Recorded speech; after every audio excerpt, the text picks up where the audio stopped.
তিনটা অপরাধ করলে আমাদের মামলা হয়ে যায়।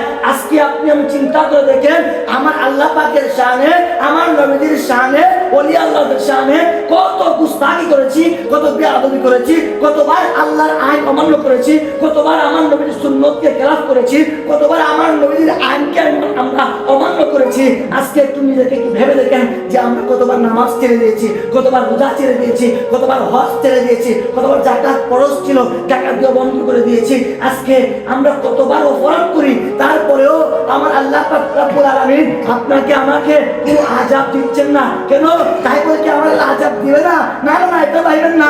আমার আল্লাহ যদিও রহমান, কিন্তু আমার আল্লাহ আরেকটা নাম হচ্ছে কাহার। এটা মনে রাখেন, আমার আল্লাহর নাম যদি রহমান রাহিম, আমার আল্লাহ কাল কিয়ামতের ময়দানে কাহার রূপ ধারণ করে যখন বিচারের মধ্যে বসবেন, আমার আল্লাহর কোনো মায়া দেওয়া থাকবে না। ওরে বান্দা, আল্লাহ পাকের এত নিয়ামত পেয়ে, গাছ পেয়েছো, তরলতা পেয়েছো, সবজি পেয়েছো, অনেক কিছু আল্লাহর নিয়ামত। আল্লাহ বলেন পানি আইয়া আলাই রাব্বিকুমা তুকাদ্দিবান। ওরে বান্দা, তুমি আমার কোন নিয়ামত অস্বীকার করবা? তুমি হাত পেয়েছো, এইটা আমার নিয়ামত। তুমি চোখ পেয়েছো, এইটা আমার নিয়ামত। তুমি পা পেয়েছো, এইটা আমার নিয়ামত। তুমি তোমার জান পেয়েছো, এইটা আমার নিয়ামত। তুমি তোমার জবান পেয়েছো, এইটাও আমার নিয়ামত। চোখ পেয়েছো, এইটাও আমার নিয়ামত। শেষ নিঃশ্বাস পেয়েছো, ওইটাও আমার নিয়ামত। আরে বান্দা, তুমি আইয়া আলাই রাব্বিকুমা তুকাদ্দিবান, তুমি আমার কোন নিয়ামতকে অস্বীকার করবা? অস্বীকার করা যাবে?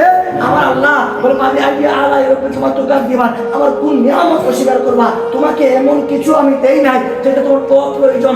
যা কিছু দিয়েছি সবই তোমার প্রয়োজন। ঠিক কিনা? আজকে আমরা হাত পেয়েছি, মনে করতেছি যাদের হাত নাই তারা বোধ হয় ভালো আছে। না না না, তোমার হাত আছে, তুমি বলতে পারো তোমার হাত আছে। তাদের হাত নাই, তাদেরকে জিজ্ঞাসা করে দেখো তোমার হাত নাই, তুমি কেন চলতেছো? সে বলবে যে আজকে আমি মতভাবে চলতেছি যে আমার যদি হাত থাকতো আমি এই হাত দিয়া রাসূলকে সালাম জানাইতাম।